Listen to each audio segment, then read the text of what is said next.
রফিক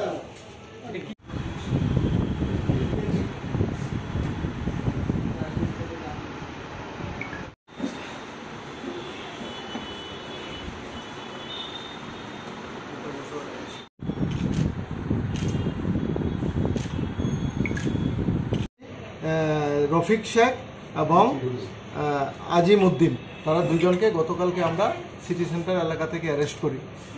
তার বক্তব্য অনুযায়ী তারা কিছুদিন আগে বাংলাদেশ থেকে অবৈধভাবে ভারতে প্রবেশ করেছিল সোনামুরাদ দিয়ে, এবং আগরতলা তার আশপাশ এলাকাতেই তারা ছিল। এবং গতকালকে তাদের রিমান্ডের এপি সুমনের বক্তব্য অনুযায়ী, কনফেশনাল স্টেটমেন্ট অনুযায়ী আমরা দুজনকে অ্যারেস্ট করেছি এবং আজকে তাদেরকে আমরা আদালতে প্রেরণ করব পুলিশ রিমান্ড চেয়ে।